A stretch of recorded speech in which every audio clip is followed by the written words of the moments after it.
Hello and welcome to Alive and Composing, the wonderful world of innova, with today's guest, Pat Muchmore. Pat, would you say your name for the record? Pat Muchmore, composer. Guilty as charged. Right. Muchmore, how did the family get that name? Did an ancestor expect so much more? No, supposedly Scottish origins to the name.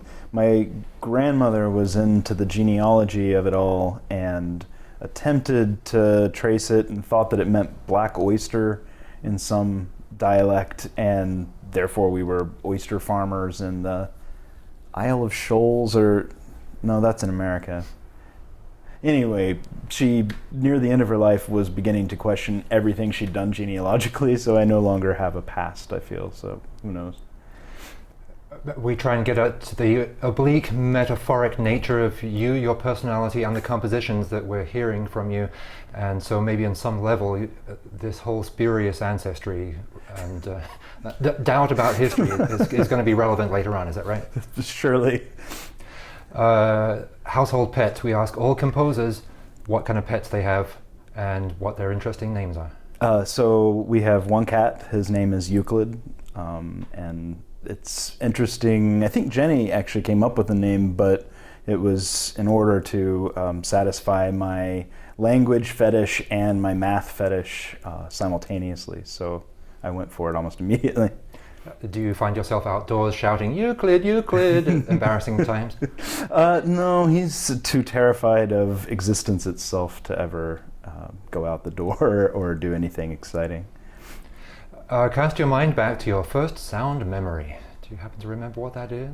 I have no idea. My memories are so scattered and unvivid that I thought about this because I knew you asked it, and I have no clever answer to make up or real answer to give. I know that one of the earliest things is not that early, but listening to my father's LPs is the best I've come up with.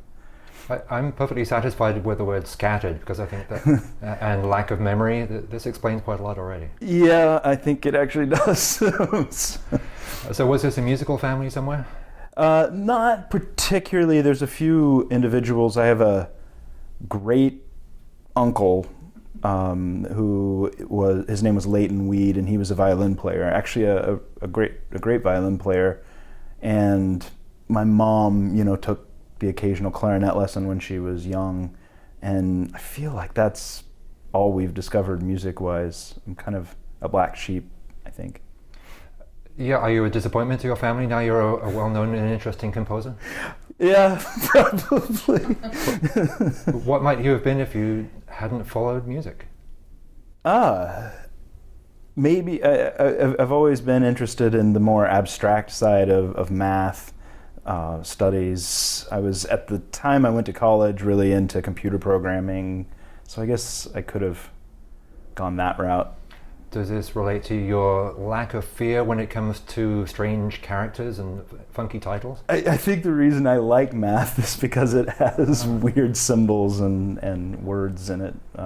I don't know why, but even from the beginning in early math classes, learning the integral symbol, I mean, every time we'd get to some new topic, my interest was almost completely gone once the new symbols were familiar to me.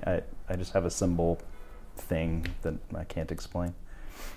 Was there a particular artistic experience that really changed your life? A poem, a painting, a picture, a piece of music, a performance? Something that said, I had no idea art could do that.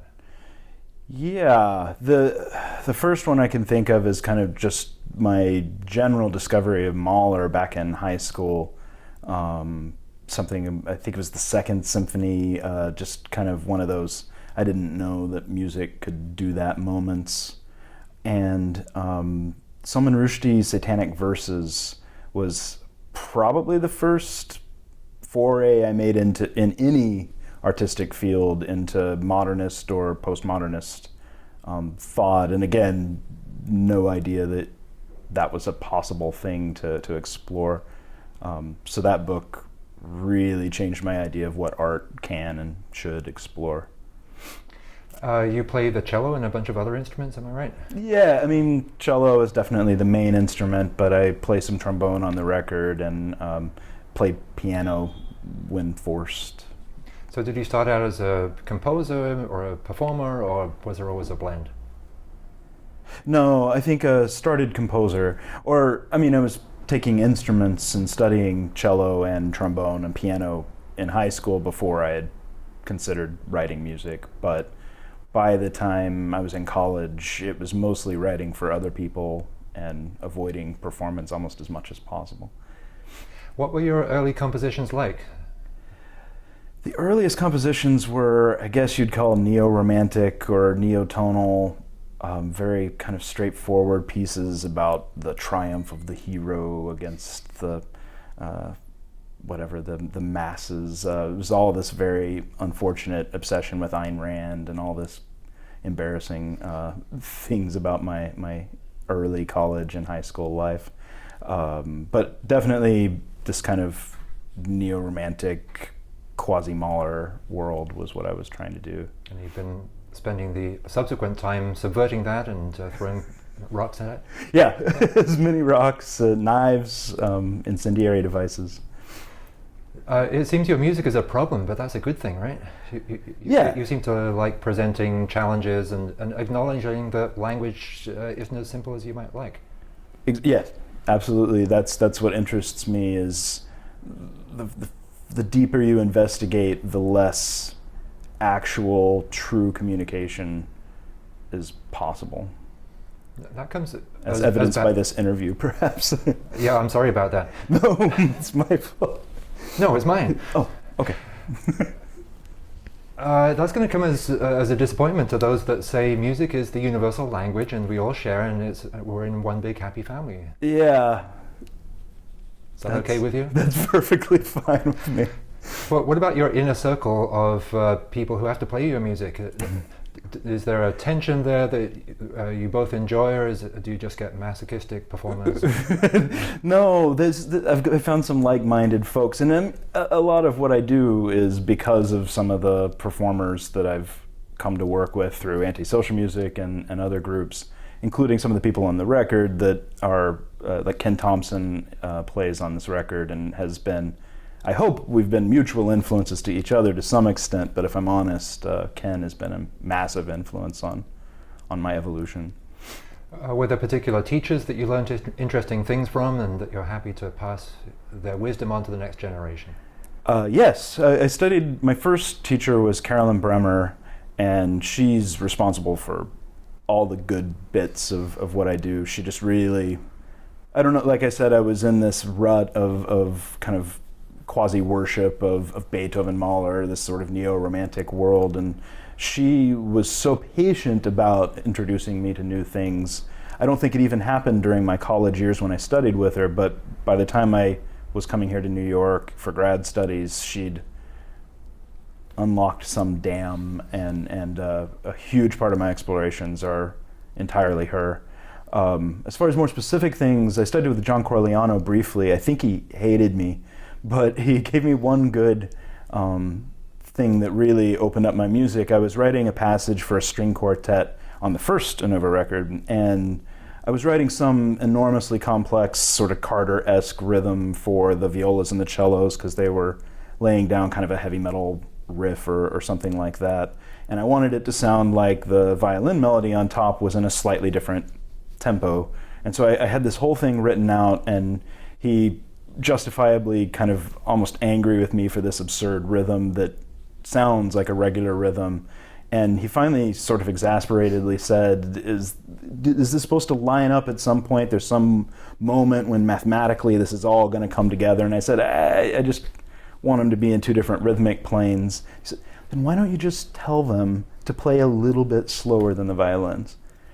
And the sky's open. Every piece I've written since then has these moments where I just let the performers figure out, and it's always more interesting, more complex sounding than the most absurd rhythms I could write. I just tell them to kind of feel slightly slower or faster or ignore each other in various ways. And there's no standard Italian terminology for that they taught you in school, right? Not that I'm aware of, no. So you go from, what is it, fragments to fracture? No, or the other way around. You started with fracture stuff, and now you're into fragments. What's that connection?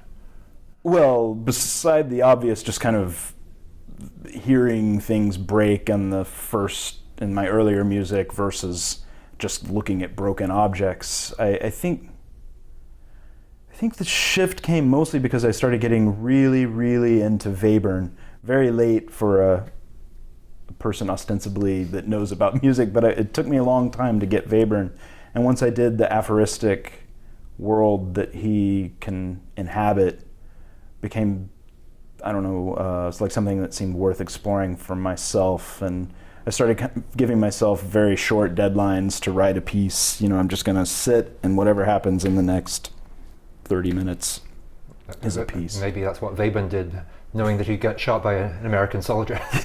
He had to hurry and get a larger opus collection. Yeah, I that inspired me a lot, and it was only somewhat in retrospect that I realized that I was kind of writing these sort of idiosyncratic, hopefully evocative little short stories instead of longer form pieces. How does your music try to change the world? How does it sit there? What kind of effect do you want it to have? Why do you do this? I don't know. Effect on the world. I want to make people get pissed in both the drunk and the angry sense. And I don't know. I want to problematize. Oh, that sounds so pretentious. I think I do. I want to problematize the idea of musical communication and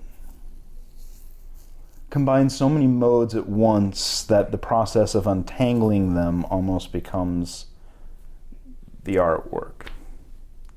That's terrible. No, that's pretty good. It's kind of like bringing punk to the elite.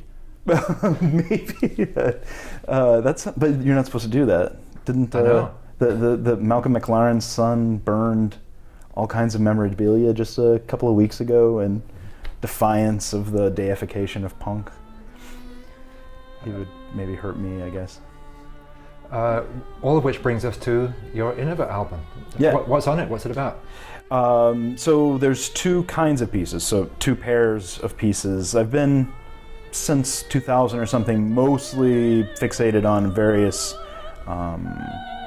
series that I've been writing, which all have their own set form and musical ideas in them. And two of them are featured on this record.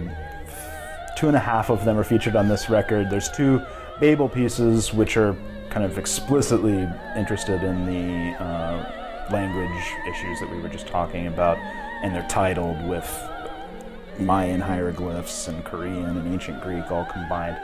Parenthetically, how do you pronounce one of those movements for us? Sadly, it's boring. All I do is I spell the word Babel, but using a different writing system for each letter of Babel, or Sheshach, which is a code word the ancient Hebrews used for Babel, and take the letters and just figure out the nearest equivalent to those letters in ancient Mayan or in ancient Egyptian or something. But so those pieces are concerned with the kind of language. I actually write some of the parts, and we know about ancient Greek musical notation. We know a tiny bit about Sumerian, Babylonian musical notation. We know a lot about shakuhachi notation. So anyway, I try to take these other musical written languages and filter my ideas through their capabilities, their expressive capabilities. The other two pairs are my fragment pieces, hence Babel fragments, and the fragment pieces are more along these purely aphoristic lines, where I sit down and give myself a limited time to write a movement for solo cello or string trio. And where does that leave you to go? What's next? Smithereens? Is that smaller than fragments? I don't know. I guess maybe some sort of grand union. I should get to the opposite, I guess, and make long drone pieces that never deviate in any fashion whatsoever. That doesn't sound likely. Well, if your Heat Death ever comes out, we hope it's on innova. And thanks for talking with us today, Pat. Thanks for talking to me.